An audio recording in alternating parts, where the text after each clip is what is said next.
Hey everybody, it's Grace from Jolly Foxes Education, and I just wanted to jump on and do a very short video on how to use Baamboozle. So for those of you that don't know what Baamboozle is, you're in for an absolute treat. So I'm just going to load up my screen and show you what it is.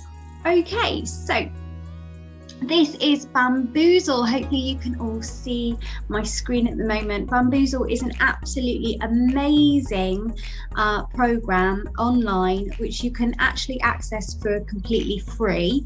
I've actually got the Baamboozle Plus subscription, which is absolutely amazing. So basically what you can do is you can go into games, if I go into games for now, and you have access to thousands and thousands of games online. Now these can range from anything from maths to adjectives, as we can see here, tongue twisters, to can you guess what the item is. This one here says finish your sentence. So there's loads and loads of things that you can pick from here. Here we've got animal eyes, and it's really, really useful if you want to sort of engage learners either in an introductory activity on what it is you're going to be doing, or if it's something that maybe you want to assess and you want a fun way of doing that, especially if you're online. So let me just show you one of our games. So if I go into my own subscription, so I've got my games, so I'm just going to go here. There we go. So I've got a selection of games here that I designed my front cover onto Canva, and then I basically design the game. So let's go ahead and have a little look. So to create a new game, I just press this new game button here.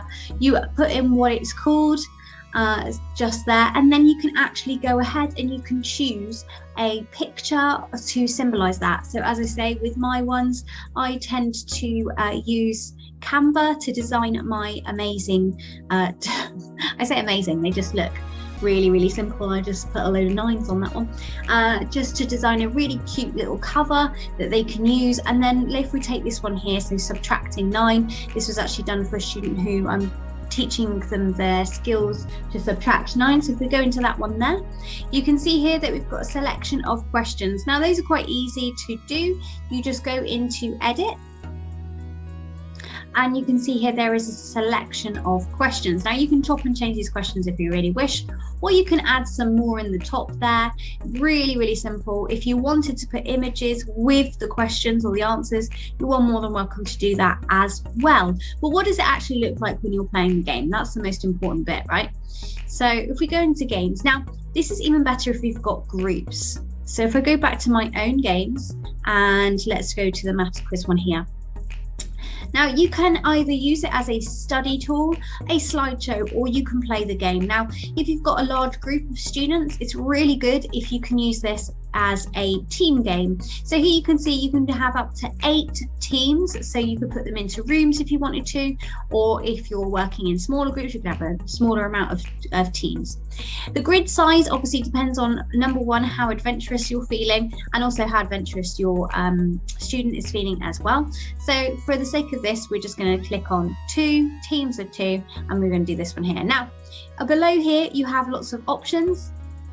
Feel free to go through. I'll do another video that goes through all of these options here.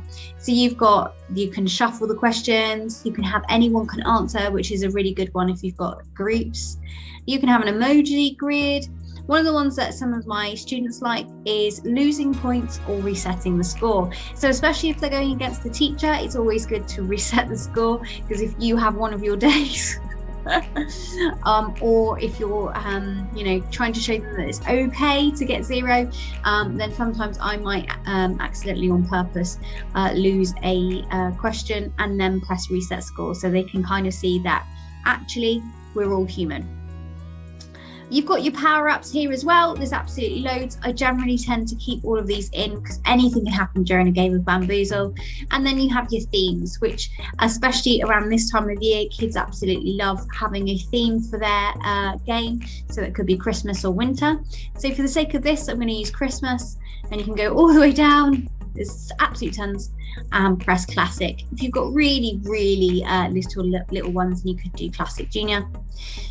And there we go. So here is the grid. As you can see here, you've got a nice little grid there. What I tend to do, especially if you're using the platform Zoom, I give the children remote control and then they can choose their own.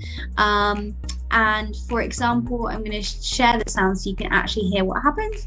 So if I was to press this one, and then I don't know, say that your student got this incorrect, it does make a very loud sound when you get it wrong, but it also makes quite a nice sound when you get it right, which is quite nice. And actually, you don't know when there's going to be a bad square, which might take away points. So it really doesn't matter if you're, maybe good at your maths at this very moment in time. There are some absolutely amazing features with Baamboozle, and I highly recommend, if you haven't already, getting the plus version of Baamboozle to really engage your learners, because then you can do games specific to your students as well. I've even used it to get students to design their own quizzes for other students, which worked really well, and they really enjoyed doing it also. So that is Baamboozle on a whistle stop tour. Hopefully that has helped. If you need any more information or any more help, then feel free to write a comment below and let us know. Thanks again, and speak to you soon. Bye.